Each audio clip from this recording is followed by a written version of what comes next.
Mr Maddock. Thank you, President. I'm beginning to think you've got a sense of humour in what's going on. Poor Mr Hayes is standing all the time and getting knocked back there. But thank you, President. I rise to make a statement on the government's response to the inquiry into the impact of animal rights activism on Victorian agriculture.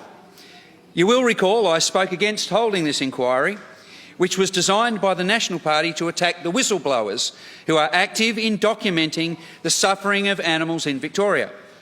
How wrong was I? How wrong was I?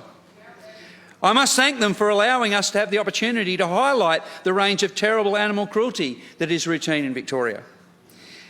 We heard about and were supplied video of the maceration of day-old chicks, gas chambers in all pig slaughterhouses where every pig who enters that chamber screams and thrashes in desperate agony, the routine mutilations of piglets, lambs, goats, calves, chickens and turkeys without pain relief, and their prolonged and extreme confinement, the common failure of stunning methods that are seeing fully conscious pigs, chickens and ducks drowning to death in a scalding tank, the routine cruelty of killing animals using blunt force trauma.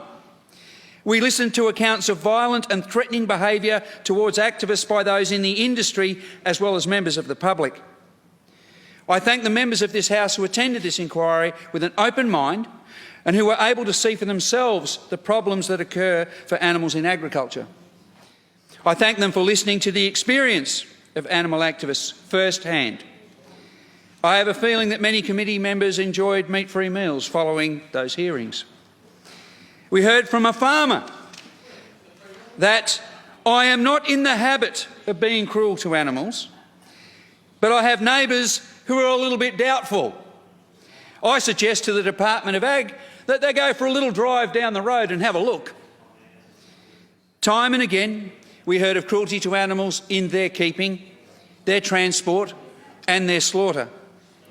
The terms of reference were to somehow suggest that activists pose a biosecurity risk to animal agriculture businesses, whereas what the evidence showed is the reality that animal agriculture poses a biosecurity risk to all of society.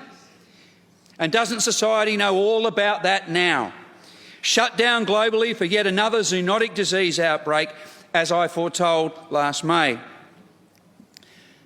We note that the government accepts in principle a recommendation which would distinguish the difference between animal rescue and livestock theft. They support recommendations that improve biosecurity across the industry and recognise the need to more actively inform the community about standard practices in animal agriculture. Importantly, the government now supports the creation of an Australian Commission for Animal Welfare at the Commonwealth level, and I welcome that. The government now supports the end to chick maceration in the egg industry and the use of blunt force trauma on goats, pigs and cows. They now support the Prevention of Cruelty to Animals Act, having more significant and effective penalties in order to reduce offending against animals.